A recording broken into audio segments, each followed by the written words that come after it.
50대 이후에 근육이 많이 빠졌다면 이것을 드시면 됩니다. 요새 들어 몸이 예전 같지 않다고 느끼시는 분들 계신가요? 만약 그런 분들이 계신다면 몸에 단백질이 부족한 것을 의심해 볼 수도 있습니다. 나이가 들면서 왜 단백질 섭취가 중요한지, 그리고 그에 따른 여러 가지 사실들을 알아보려고 하는데요. 나이 들수록 단백질이 더 중요하다는 말을 들어보신 분들도 많이 있을 거예요. 우리 몸의 필수 영양소라는 단백질, 이 단백질 섭취가 중요한 이유 5가지를 알려드릴게요. 첫 번째는 근감소증 예방입니다. 나이가 들면 근육량이 자연스럽게 줄어들게 되는데요. 이를 근감소증이라고 합니다. 근감소증은 근육이 빠르게 줄어드는 질환으로 단백질은 근육을 구성하는 주요 성분인데요. 단백질을 충분히 섭취하지 않으면 근육량이 급격히 줄어들게 되고, 이렇게 되면 근력도 같이 약화되며 근감소증을 유발할 수 있습니다. 단백질이 부족하게 되면 그 진행이 훨씬 더 빨라질 수 있는데요. 근육이 줄어들게 되면 일상생활을 하기 어려워지고, 이렇게 되면 근육이 더 감소하게 되는 악순환이 생길 수 있습니다. 단백질 섭취와 운동을 병행하는 게 가장 좋겠죠? 단백질이 중요한 이유 2번째는 면역력 증가입니다. 단백질과 면역력이 연관이 있다고 하시며 의아해 하시는 분들이 있으시죠? 단백질은 우리 몸속의 세포 그리고 장기뿐만 아니라 수많은 호르몬을 구성하는 중요 요소입니다. 또 단백질은 면역 시스템에서 중요한 역할을 하는 항체와 효소를 생성하는데 백혈구라고 많이 들어보셨죠? 이 백혈구는 감염을 인식하고 싸우는 주요 면역 세포인데요. 이 백혈구가 주로 단백질을 사용하여 병원균을 인식하고 항체를 만들어 병원균을 물리치는데 중요한 역할을 합니다. 또한 우리 몸의 중요한 면역 세포도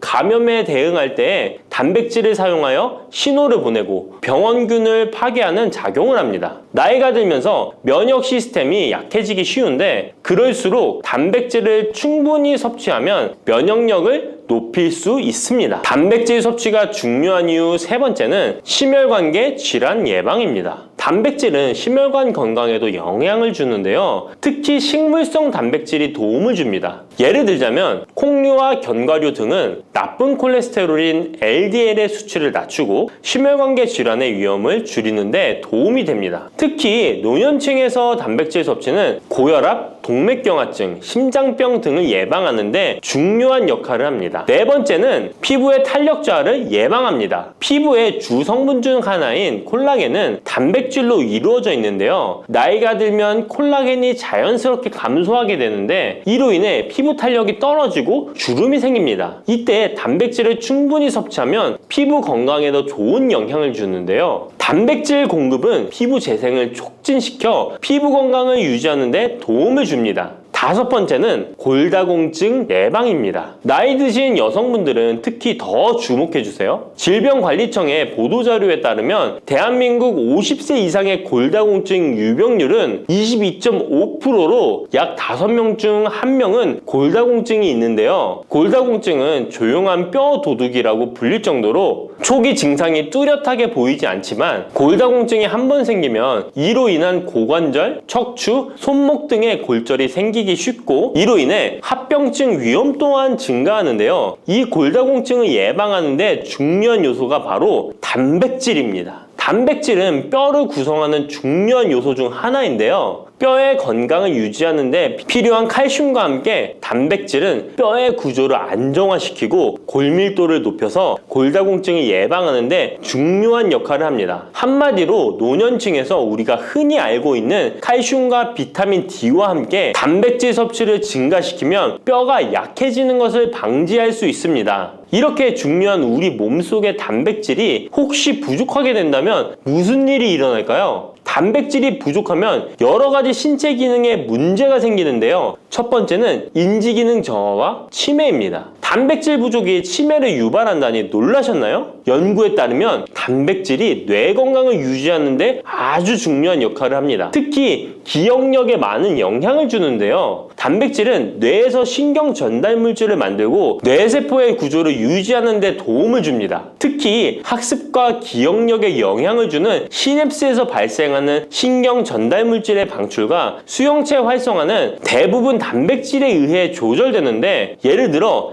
NMDA 수용체와 AMPA 수용체는 기억 형성에 중요한 역할을 하며 이것들은 모두 단백질로 구성되어 있습니다. 그래서 충분한 단백질을 공급받지 못하면 뇌 기능이 떨어지고 치매나 인지 기능 저하의 위험이 점점 커질 수 있는 가능성이 있다는 것이에요. 이러한 단백질 섭취가 우리 몸에 얼마나 중요한 영향을 끼치는지 다시 한번 아셨죠? 또 단백질이 부족하면 탈모도 일어날 수 있다는 거 아시나요? 혹시 머리카락이 점점 얇아지고 있는 거나 빠지고 있는 것 같다고 느끼시나요? 탈모도 단백질 부족과 관련이 있습니다. 우리 머리카락도 단백질인 케라틴으로 주로 이루어져 있기 때문에 단백질이 부족하면 머리카락이 자연스레 약해지고 그 증상이 점점 심해지면 탈모가 올 수 있습니다. 우리가 광고로 많이 접하는 탈모 영양제 같은 경우도 맥주 효모 성분과 머리카락을 이루고 있는 아미노산 단백질로 구성이 되어 있는 것을 보면 쉽게 이해가 가실 거예요. 그러니 건강한 모발을 생각한다면 단백질을 잊지 말고 섭취해야겠죠? 그런데 말입니다. 왜 노년층이 단백질을 더 많이 섭취해야 하는 걸까요? 젊은 사람들보다 더 중요한 이유가 있을까요? 그 이유는 노년층은 근육이 자연스럽게 감소하고 신진대사도 느려져서 기초대사량이 감소하기 때문에 체지방률이 증가할 수 있고 단백질의 체내 합성 능력 또한 떨어지게 되는데요. 그러면 근육량이 줄어들게 되고 그만큼 신체 활동도 힘들어지면서 일상생활에서 어려움을 겪을 수 있는 것입니다. 그래서 노년층일수록 단백질을 충분히 섭취해서 근육을 유지하는 게 매우 중요하답니다. 그런데 노년층은 소화 기능이 떨어지기 때문에 사실 고기나 생선 같은 동물성 단백질을 섭취하는 게 불편할 수 있고 또 나이가 드시면서 식사량이 감소하거나 식사 준비의 번거로움도 매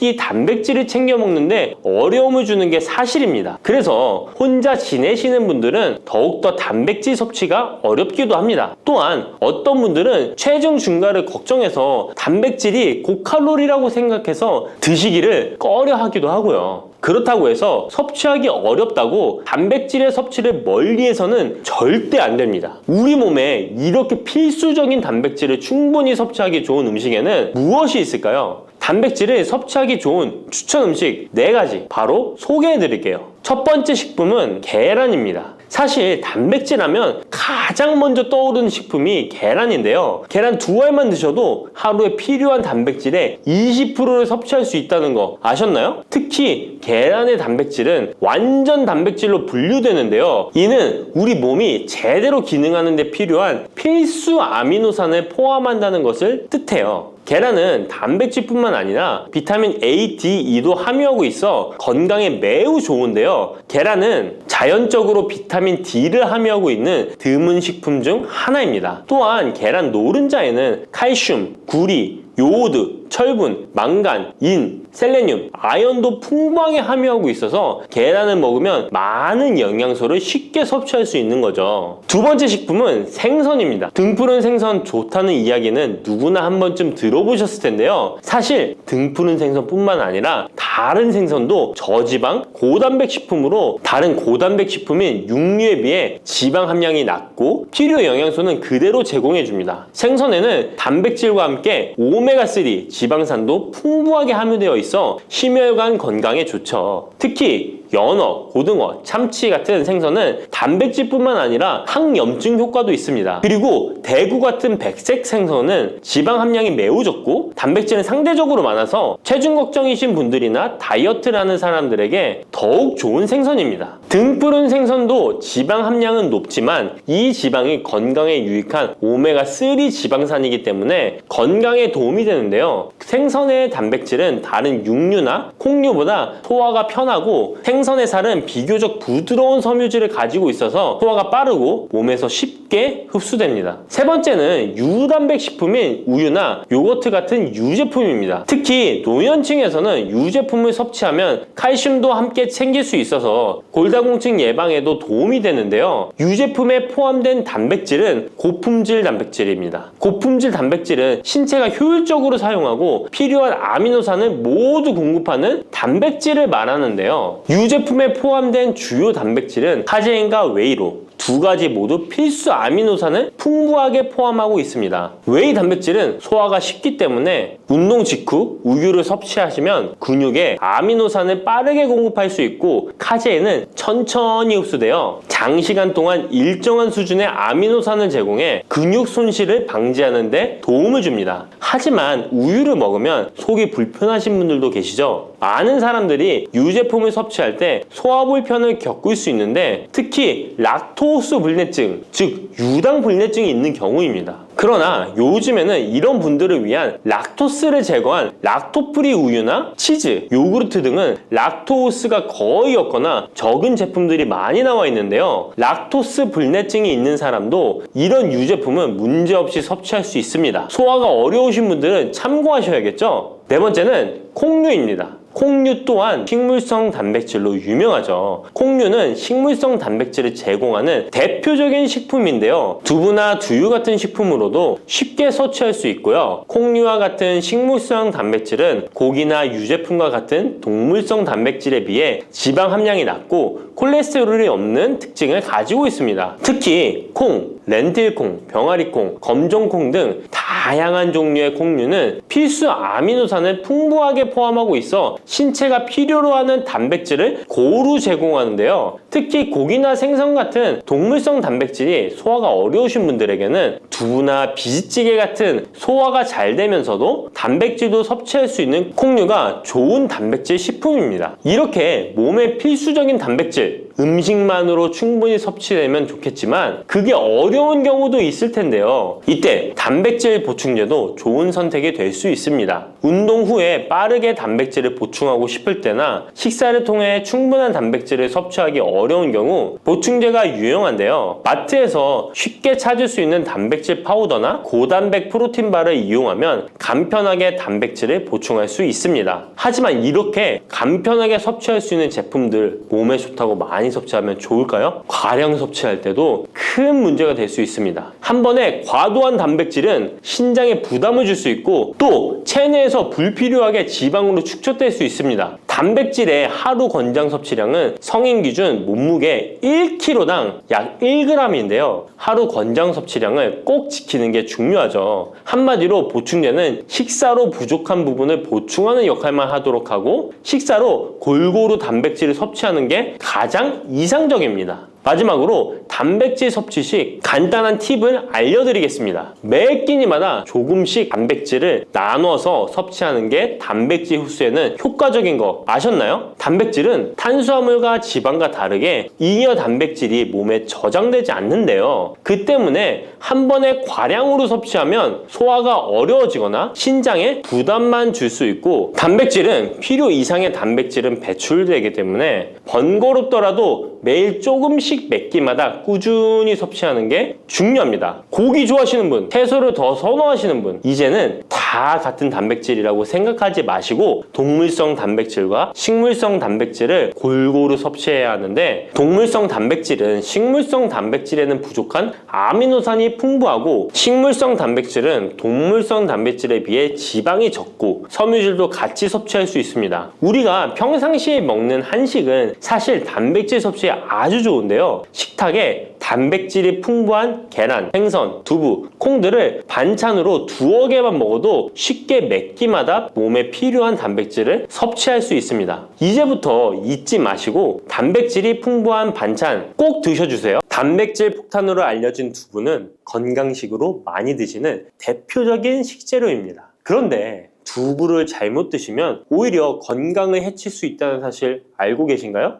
두부를 먹을 때 독이 되는 최악의 경우 그리고 두부를 어떻게 먹어야 우리 몸에 보약이 될 수 있는지에 대해 알려드리겠습니다. 두부가 오히려 건강을 해치는 첫 번째는 바로 GMO 유전자 변이된 콩으로 만든 두부를 먹을 때입니다. 2018년 보도자료를 보면 수입콩을 사용해 만든 두부 7종류 중에서 6종류가 GMO 성분이 검출되어 파문이 일었던 적이 있습니다. GMO는 원래 생산성을 향상시켜 식량 부족 문제를 해결하고 비타민, 미네랄 등의 영양소를 강화하거나 질병 저항성을 높여 건강에 도움을 주기 위해 유전자를 변이하여 재배하는 것입니다. 또 제초제나 살충제의 사용량을 줄일 수 있어서 환경오염도 줄일 수 있는 장점이 있습니다. 하지만 이렇게 재배된 것을 섭취했을 때 건강에 대한 안정성 문제와 생태계 파괴 등의 논란은 끊이지 않고 있습니다. 우리나라에서는 GMO 재배를 법으로 금지하고 있으며 많은 나라들이 GMO의 수입과 생산을 규제하고 있습니다. GMO 식품을 꾸준히 섭취할 경우 건강에 문제가 생길 수 있는데요. 2년 동안 실험지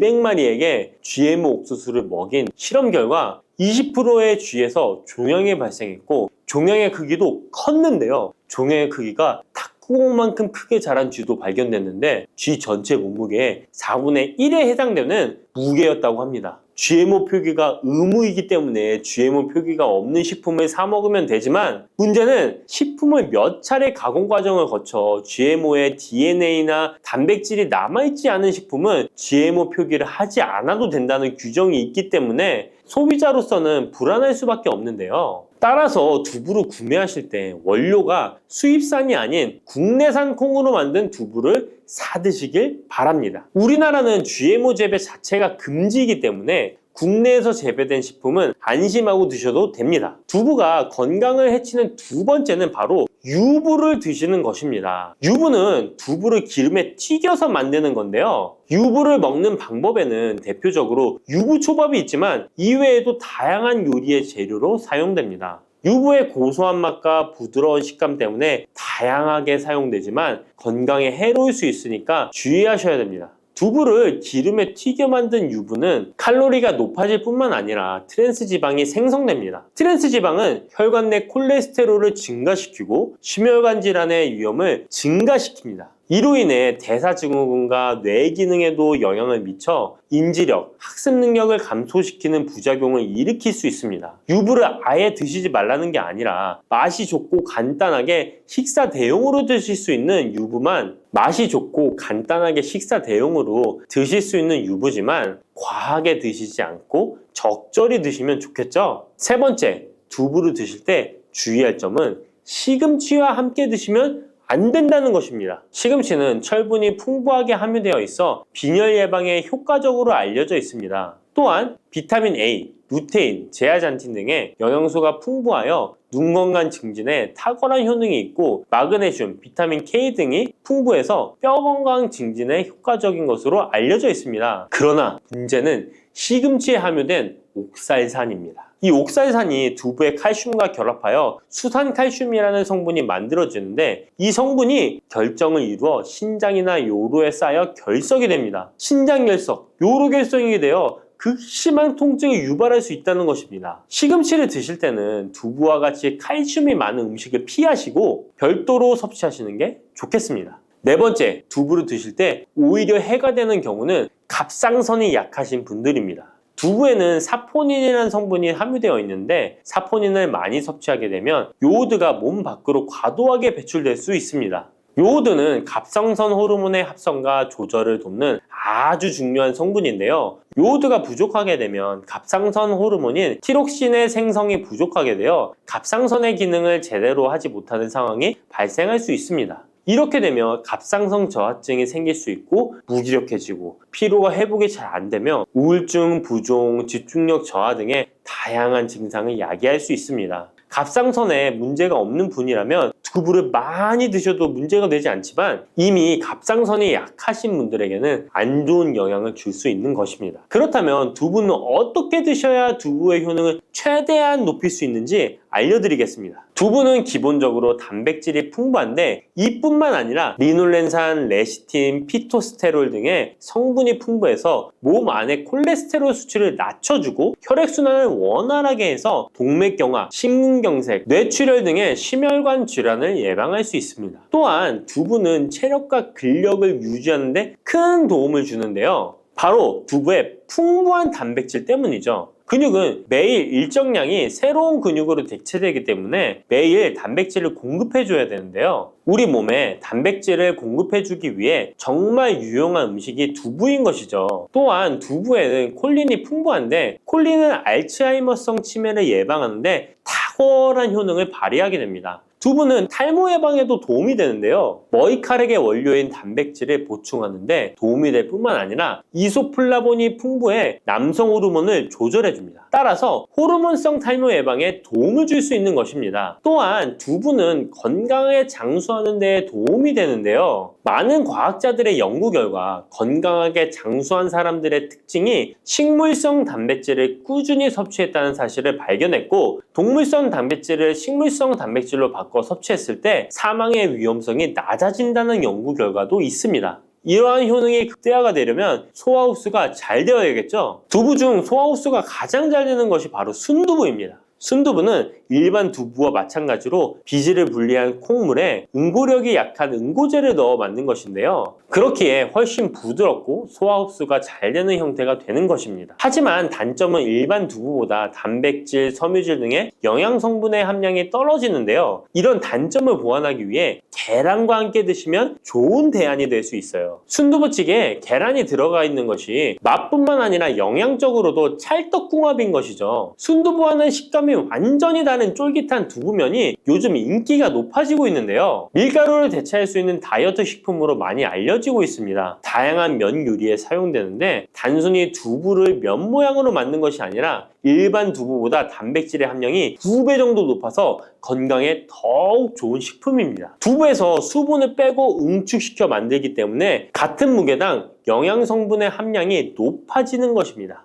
두부는 양배추와 함께 드시면 좋은데요. 두부는 단백질이 풍부하지만 비타민C와 섬유질이 부족한데 양배추와 함께 드시면 모든 영양소를 골고루 섭취할 수 있게 되는 것입니다. 또 귀리를 넣은 잡곡밥과 함께 드시면 좋은데요. 귀리에 풍부하게 함유된 식이섬유와 베타글루칸과 두부의 단백질, 칼슘을 충분히 섭취할 수 있는 것입니다. 두부는 그리고 미역과 김, 다시마와 같은 해조류와 함께 드시면 좋은데요. 이런 해조류와 함께 드시게 되면 두부의 단백질을 흡수하는데 극대화가 되고 두부의 사포닌으로 인한 요오드 배출을 해조류의 풍부한 요오드 성분이 상쇄시켜 줄 수 있는 것입니다. 두부와 함께 먹으면 좋은 음식으로는 토마토가 있습니다. 토마토에는 라이코펜이라는 강력한 항산화 성분이 함유되어 있어서 세포의 노화를 방지하고 활성산소를 제거하여 혈관을 건강하게 보호하며 암을 예방하는 효능도 있습니다. 두부와 토마토 그리고 계란까지 함께 살짝 볶아 드신다면 풍부한 영양 성분을 섭취할 뿐만 아니라 암 예방과 체중 감량에도 좋고 피부 미용에도 탁월한 효능을 누릴 수 있습니다. 고소한 호두 좋아하시는 분 많으시죠? 호두는 그 자체로도 훌륭한 간식이지만 저는 특히 커피와 먹는 것을 좋아하는데요. 이렇게 맛도 좋고 건강에 이롭다고도 잘 알려진 호두, 혹시 그냥 막연하게 몸에 좋다고만 알고 있지는 않으신가요? 호두는 견과류의 일종으로 기원전 7,000년 전 고대부터 인류가 친숙하게 섭취해온 식품인데요. 인류가 이렇게 오래전부터 호두를 섭취해왔다니 놀라신 분 계신가요? 이렇게 호두는 아주 옛날부터 인류에게 많은 영양소를 제공해 주었는데요. 호두에는 단백질, 비타민, 미네랄 등 여러 가지 영양소가 풍부하게 들어있다는데 이렇게 풍부한 영양소가 함유된 호두가 주는 몸에 이로운 점 바로 소개해 드릴게요. 첫 번째 호두의 놀라운 효과는 바로 노화 방지입니다. 호두에는 폴리페놀과 비타민 E 같은 강력한 항산화 물질이 풍부하게 들어있다는 사실 알고 계셨나요? 호두에는 폴리페놀과 비타민 E 같은 항산화 물질이 다량 함유되어 있는데요. 항산화 물질은 체내 유해산소를 제거하고 세포 손상을 방지하는 역할을 해주는데 노화 방지와 관련이 깊은 성분으로 피부 건강을 유지하고 노화 과정을 늦추는 데 도움이 되죠. 또한 항산화 물질은 면역력 향상에도 도움을 주어 감기나 질병에 대한 저항력을 키워주는데요. 자유라디칼은 우리 몸의 세포를 손상시켜 노화와 관련된 여러 질병을 일으킬 수 있는데, 호두에 함유된 항산화 물질은 자유라디칼로부터 세포를 보호하여 세포 노화를 늦추는데 중요한 역할을 해준답니다. 또한 호두에 풍부한 오메가3 지방산은 피부 건강에 많은 도움이 되는데요. 오메가3는 피부 탄력을 유지하고 피부에 수분을 보충해 주는데 꼭 필요한 성분이죠. 특히 피부가 노화되면서 생길 수 있는 주름과 피부 처짐을 예방하는데 매우 도움이 된답니다. 두 번째 호두의 놀라운 효능은 바로 뇌 건강 유지입니다. 호두의 외형이 뇌를 닮아 예로부터 뇌에 좋다고 잘 알려져 있는데요. 외형만 닮았다고 뇌에 좋다는 것이 아닌 것 알고 계시죠? 호두에는 오메가3 지방산이 풍부하게 들어있습니다. 오메가3는 주로 생선에서 많이 발견되는 성분으로 알려져 있지만 호두에도 그만큼 많은 양이 들어있죠. 해외 알츠하이머 저널에서는 호두가 산화 스트레스와 염증을 줄여주므로 알츠하이머 발병과 진행을 늦추거나 위험을 줄여준다는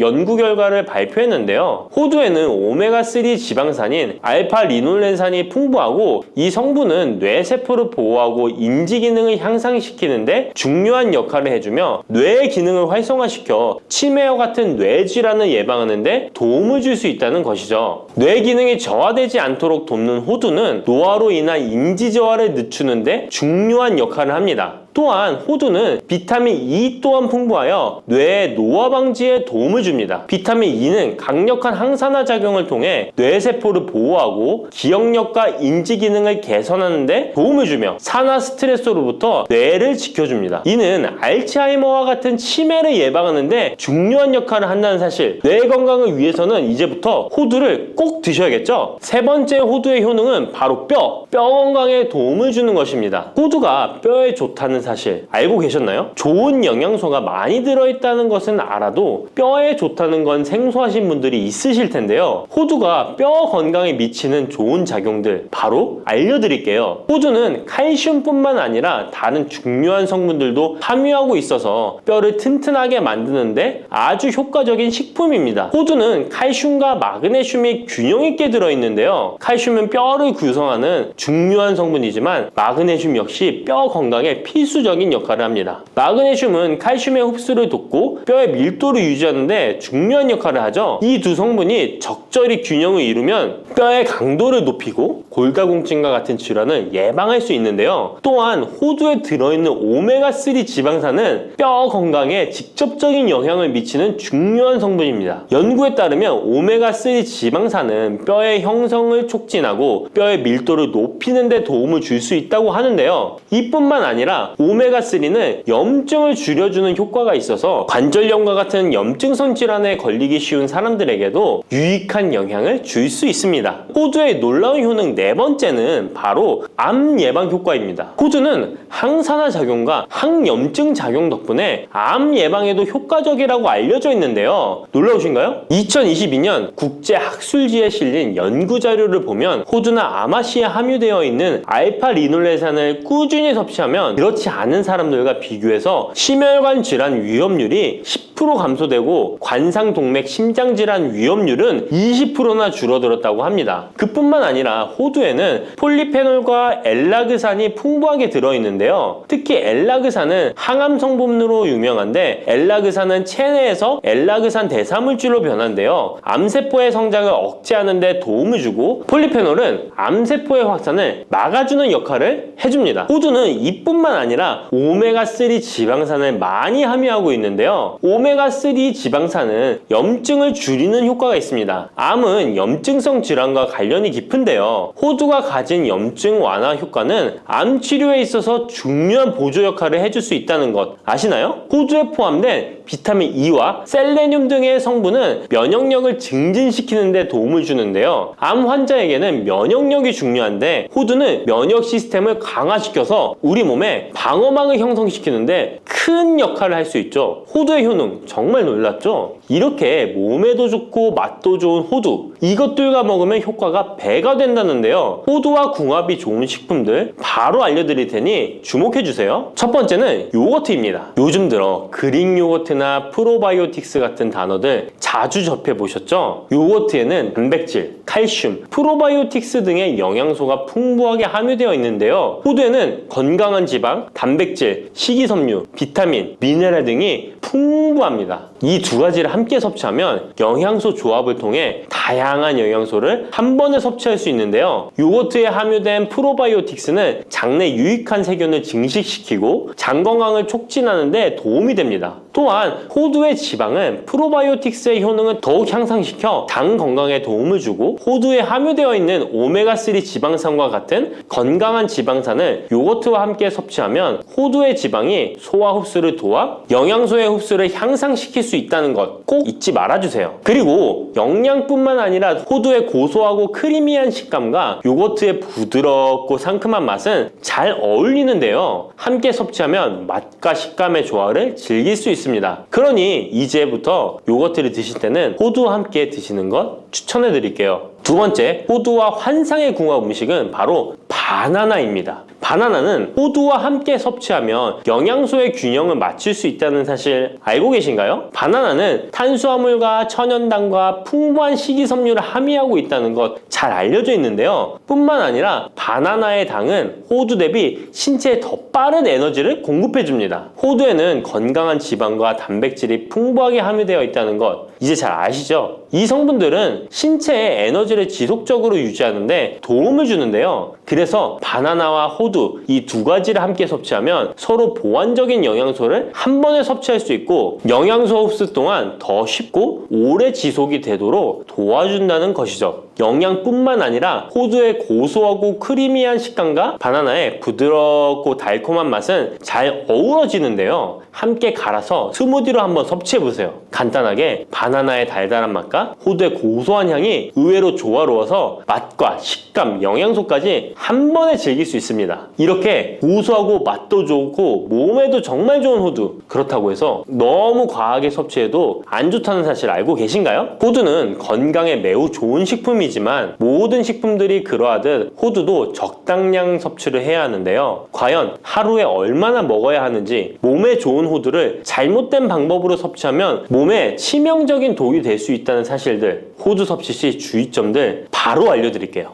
호두 섭취 시 유의할 점 첫 번째는 알레르기 반응입니다. 호두는 견과류 중 하나로 알레르기를 유발할 수 있는 식품인데요. 일부 사람들에게 알레르기 반응을 일으킬 수 있습니다. 호두 알레르기가 있는 경우 호두를 섭취했을 때 입술이나 혀 또는 얼굴이 부풀거나 허우걸란을 겪을 수 있는데 이는 개개인의 신체 증상에 따라 매우 위험할 수도 있습니다. 경우에 따라 목숨도 위험할 수 있는데요. 만약 이런 증상이 발생하면 즉시 호두 섭취를 중단하고 필요시 의사와 상담해야 합니다. 알레르기가 있는 사람은 호두를 피하는 것이 매우 중요합니다. 호두 섭취 시 주의할 점 두 번째는 과도한 섭취입니다. 호두는 100g당 650칼로리로 매우 고칼로리 음식입니다. 하루 섭취량을 과도하게 초과하면 체중 증가를 유발할 수 있는데요. 호두에는 지방이 많이 함유되어 있지만 대부분 불포화 지방이라 건강에 유익하다고 알고 있지만 칼로리가 높기 때문에 적당한 양을 섭취하는 것이 중요합니다. 하루 20에서 30g 정도, 이는 약 5에서 7알 정도 되는데요. 쪽으로 봤을 때 10개에서 15쪽이 적당합니다. 호두 섭취할 때 꼭 기억해 주세요. 호두 섭취 시 유의할 점 세 번째는 변질이 일어난 호두 섭취입니다. 호두와 같은 견과류는 지방이 많아서 산패가 쉽게 일어날 수 있는데요. 특히 호두에 포함된 불포화 지방산은 산화되기 쉬운데 산화가 진행되면 지방의 구조가 변형됩니다. 산화된 지방은 체내에서 염증을 일으키고 혈관에 손상을 줄 수 있다는 무서운 사실 알고 계신가요? 이뿐만 아니라 산화된 지방은 심혈관 질환까지 유발할 위험이 있습니다. 또한 호두가 산패되면 아크릴아마이드라는 유해 물질이 생성될 수 있는데요. 이 물질은 발암성 물질로 알려져 있으며 이렇게 산패된 호두를 장기적으로 섭취 시 암 위험을 증가시킬 수 있습니다. 그럼 산패되어 변질이 일어난 호두는 어떻게 알 수 있을까요? 산패된 호두를 구분하는 방법 쉽게 바로 알려드릴게요. 먼저 색상을 보는 것입니다. 신선한 호두는 갈색 또는 황금빛을 띠는데 3패된 호두는 색이 어둡게 변하고 부패한 느낌이 들 수 있습니다. 또 3패된 호두는 비린내나 신냄새가 날 수 있으나 신선한 호두는 자연스러운 고소한 향이 납니다. 또한 맛이 다른데요. 신선한 호두는 고소한 맛인 반면 3패된 호두는 맛이 매우 씁쓸하거나 오래된 기름향이 나고 썩은 것 같이 매우 불쾌한 맛이 난답니다. 이러한 호두를 골랐다면 3패되지 않게 보관하는 방법도 중요한데요. 호두는 잘못 보관하면 쉽게 산패되기 때문에 주의가 필요합니다. 호두는 원래의 껍질을 유지하는 것이 좋은데요. 껍질을 벗기지 않고 보관하면 외부에서의 영향을 줄일 수 있어서 오래 신선하게 유지됩니다. 하지만 호두를 먹을 때마다 까야 되는 번거로움 때문에 이미 까진 호두를 많이 구입하잖아요. 이런 호두는 공기와 빛에 노출되면 산패가 촉진되기 때문에 공기와의 접촉을 최소화하는 것이 중요한데요. 그래서 밀봉할 수 있는 용기에 담아서 보관하거나 진공 밀봉팩을 사용하는 것이 좋습니다. 호두는 온도와 습도에 민감해서 서늘한 냉장고에 보관하는 것이 가장 좋습니다. 이미 껍질을 벗긴 호두는 쉽게 산패할 수 있으니까 냉장 보관이 필수적이라는 것 잊지 마세요. 당근이 몸에 좋다는 사실은 이미 알고 계시죠? 몸에 좋다는 당근도 먹는 방법과 함께 먹는 음식에 따라 몸에 독이 될 수도 있고 보약이 될 수도 있다는 사실 알고 계신가요? 당근과 함께 먹으면 보약이 되는 음식, 당근을 먹는 방법, 그리고 당근을 제대로 먹을 때 나타나는 놀라운 효능까지 당근에 대한 모든 것을 알려드릴게요. 그리고 연예인이 3주 동안 11kg나 감량했다고 하는 당근 다이어트 방법도 영상 뒷부분에 있으니까 끝까지 시청해주세요. 그럼 당근에 대한 모든 것 바로 시작합니다. 당근의 대표적인 효능은 베타카로틴에서 나옵니다. 베타카로틴은 채소를 노란색, 주황색, 빨간색이 되도록 하는 성분이며 대표적인 항산화 물질입니다. 항산화 작용을 한다는 것은 항염증 작용을 한다는 것이고 항염증 작용을 한다는 것은 바로 항암 작용을 할 수 있다는 것인데요. 당근의 첫 번째 효능은 눈 건강을 좋게 한다는 것입니다. 당근의 베타카로틴이 우리 몸속에 들어오게 되면 비타민 A가 되는데요. 비타민 A는 눈 건강을 좋게 하는 성분이죠. 당근을 먹으면 눈이 좋아진다는 말을 많이 들어보셨나요? 눈 건강을 위해 루테인을 드시는 분들이 점점 많아지고 있습니다. 그렇다면 눈에 좋다는 루테인, 영양제를 먹는 것과 당근을 먹는 것은 어떤 차이가 있을까요? 영양제와 당근에는 모두 비타민 A, 루테인, 지아잔틴 등이 들어있어서 시력을 유지하고 눈의 노화를 방지해주며 황반 변성 등의 질환도 예방해줍니다. 당근에는 여기에 비타민 C, 비타민 K, 그리고 필수 미네랄이 더 있어서 항산화 효과 및 뼈 건강에도 도움을 받을 수가 있게 되고요. 우리가 혈액순환이 잘 안 될 때는 루테인 영양제를 드신다고 해도 효과에 한계가 있을 수 있어서 평소에 당근을 좀 더 드셔보시는 걸 추천해드립니다. 두 번째 당근의 효능은 노화 방지입니다. 이것도 베타카로틴의 효능과 관련이 있습니다. 노화가 된다는 것은 몸이 산화가 되고 염증이 많아진다는 것인데요. 염증이 몸 안에 곳곳에서 문제를 일으키게 되는 것이죠. 이런 염증을 없애주는 것이 바로 노화를 방지하는 건데요. 바로 당근의 베타카로틴과 비타민 C에는 강력한 항산화 작용으로 염증을 없애주고 노화를 방지해주는 것입니다. 세 번째 당근의 효능은 장을 건강하게 하고 당뇨를 예방한다는 것입니다. 요즘에 당근 주스 많이들 만들어 드시는데요. 착즙해서 드시는 분들 많으시죠? 약간 아쉬운 것은 착즙하고 남은 찌꺼기는 모두 버린다는 것입니다. 당근은 사실 식이섬유 폭탄이라고도 할 수 있는데요. 당근의 베타카로틴이 혈액 내의 염증을 제거하고 당근의 식이섬유는 장 속의 노폐물을 제거하는 역할을 해줍니다.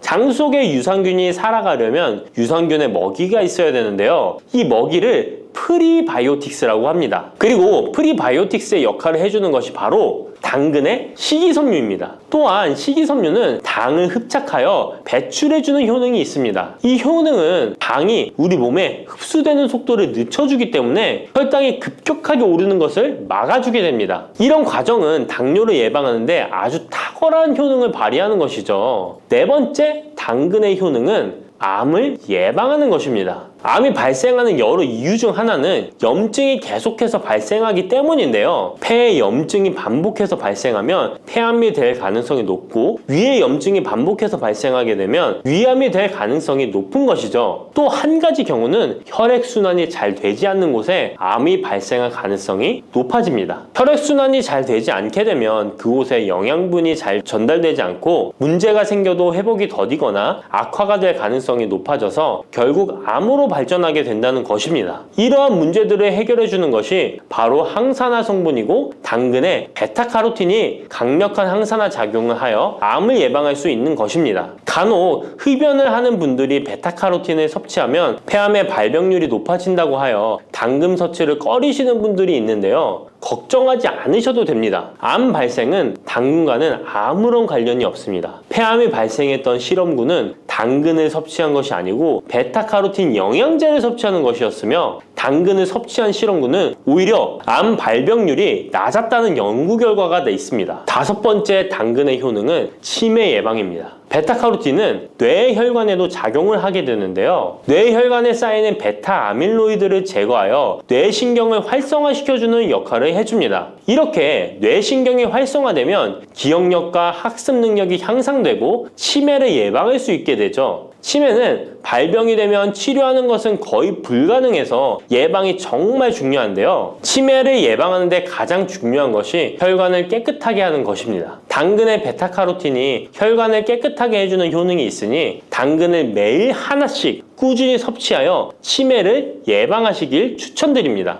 여섯 번째 당근의 효능은 바로 다이어트에 효과적이라는 것입니다. 여성 연예인이 당근 다이어트로 3주 동안 11kg을 감량한 사실도 있는데요. 이런 효과를 누릴 수 있는 이유가 당근에 함유된 식이섬유 때문입니다. 풍부한 식이섬유는 포만감을 주고 섭취한 당 성분과 지방 성분을 배출시켜주는 역할을 하기 때문에 다이어트에 탁월한 효능이 있는 것이죠. 그렇다면 연예인이 활용했던 당근 다이어트 레시피 지금부터 알려드릴게요. 먼저 당근을 잘 씻어서 잘게 채를 썰어줍니다. 당근 한 개에 소금 한 스푼을 넣어서 10분 정도 저어주시고 절인 물은 꼭 짜서 버려줍니다. 그리고 올리브오일과 식초에 버무려 밀폐 용기에 담아 냉장고에서 2~3시간 숙성하신 후에 드시면 됩니다. 먹을 때는 사과를 채 썰어서 함께 드시면 더욱 맛있게 드실 수 있습니다. 이렇게 좋은 당근도 먹는 방법에 따라 효과를 10배 이상 늘릴 수도 있고 함께 먹으면 더욱 좋은 음식들이 있는데요. 우선 당근을 드실 때 다이어트가 목적이라면 생으로 드시는 것이 가장 효과가 좋습니다. 다만 식이섬유는 소화가 잘 되지 않기 때문에 장이 안 좋은 분들은 익혀서 드시는 것이 좋습니다. 그리고 당근을 드실 때는 껍질까지 함께 드시는 것을 추천드리는데요. 당근의 영양 성분은 껍질에 가장 많이 함유되어 있기 때문입니다. 그리고 당근의 베타카로틴은 지용성 성분입니다. 지용성이라는 것은 기름에 잘 녹는다는 것인데요. 따라서 베타카로틴을 잘 흡수하기 위해서는 기름과 함께 섭취하는 것이 좋습니다. 오메가3가 풍부한 올리브유나 들기름, 아마씨유 같은 기름을 사용하면 좋고요. 이렇게 기름을 사용해서 살짝 익혀 드시게 되면 생으로 드셨을 때 10% 정도 흡수되는 베타카로틴을 70%